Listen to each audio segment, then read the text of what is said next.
Welcome, welcome. In this video, we're going to be looking around a stone circle in Ripon, England. It's called the Druids Temple, but it certainly wasn't built by the ancient Druids. We don't know for sure exactly when it was built, but we do know that it can't be more than about 200 years old, which is barely anything compared to the likes of Stonehenge, which is about 3,000 years old. But it was certainly modelled on Stonehenge and other stone circles, of which we have many in Britain. And at the time that this Druids temple was built, there was a lot of interest in the ancient Druids and in Stonehenge, which was believed to have been used by the Druids at that point. Truthfully, we don't really have any evidence of what the ancient Druids did. There just wasn't enough that was written down and preserved, unfortunately. All we have to go on really is scraps. But this site will certainly have been used by modern Druids and pagans for various ceremonies. And it's still older than many churches and other religious buildings.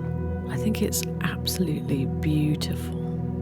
There's so much care and attention been put into building every little aspect of it. I'm now going to read you the information that was on the sign at the very beginning of this video. It says, "There is much mystery surrounding the Druids Temple. We do not even know for sure when it was built, but we do know that it is not prehistoric. In other words, it is an elaborate folly. It is generally agreed that the temple was built by estate workers at some point between the late 1700s and the early 1800s. The work was commissioned by William Danby, the owner of the Swinton estate. He had travelled extensively around Europe, which inspired him to build more varied and striking contrasts of scenery at Swinton. He was also probably influenced by the Romantic movement, with its nostalgia for ancient customs and emphasis on the beauty of nature. Poets such as Blake and Wordsworth were intrigued by Druidism, and Druids were seen by some as England's earliest men of learning. It is even said that Danby employed a hermit to live at the temple, speaking to no one and allowing his beard and hair to grow, who lasted up to 7 years before vacating the role. It's like a dining table. The design of the temple and surrounding stone features must have been meticulously researched. There are several elements that bear a symbolic resemblance to an authentic Druids temple. The first chamber contains the 4 symbols of the elements: air, earth, fire, and water. Behind the 3 stones forming a screen is the solar chamber, and beyond this is the tomb of transformation. On the hill above, the high stack of stones is the symbol of deity with the 12 signs of the zodiac surrounding it. Today, the temple is an attraction for families, walkers, and nature lovers to visit and enjoy the woodland setting and the surrounding views of the Swinton estate. And that's the end of what was on the sign.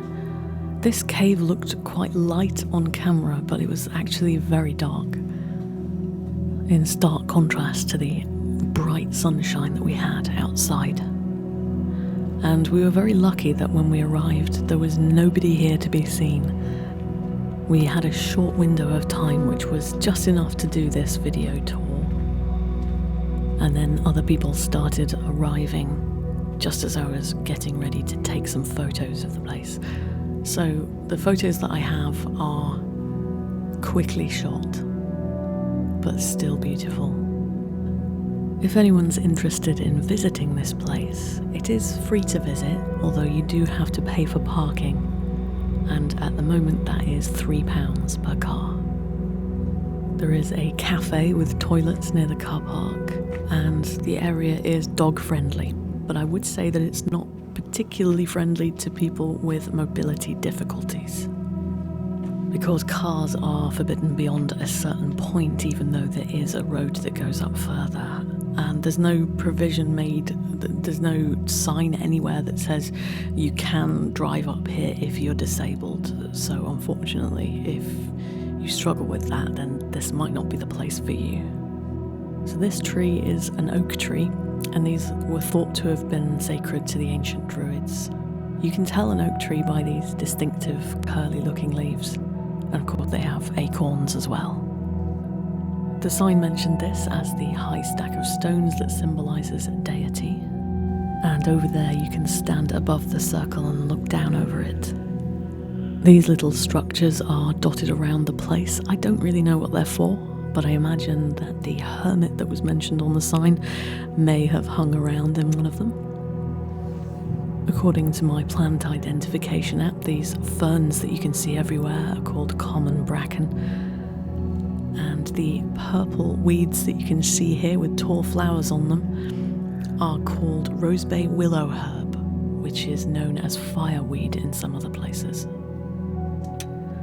Another possible hangout here for that hermit. And just a short walk from here, there is a stunning view out over the Leighton Reservoir, which you can see in the gap between the trees there.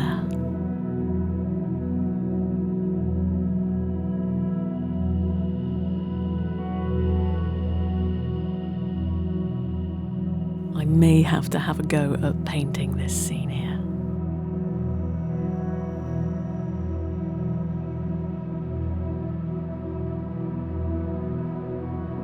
This was some kind of water trough, possibly as a representation of the element of water or as a place for offerings. At this point I headed to the cafe on site and sampled the hot chocolate, which was very tasty. And then I noticed they had some chickens nearby, not pictured, and some goats, pictured. This one was chomping away, and the others were just sitting and enjoying the sunshine. And I didn't get any pictures or footage, but they did have a number of yurts, which I gather you can book to stay in. And there was also a large yurt, which I think is for functions. The yurts seemed to have a strong, sustainable ethic. They were completely off-grid, no electricity, but they did have log burners for keeping warm, and a residence lounge that you could go into to charge your phone, get a coffee, things like that. And there was even an exercise bike that you could pedal to charge your phone with.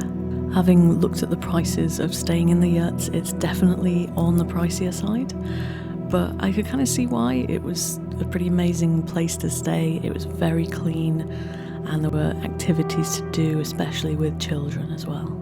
All in all, this was a great experience, and I think I'll definitely go there again someday. Thanks for watching, please like and subscribe, and I hope to see you in the next video.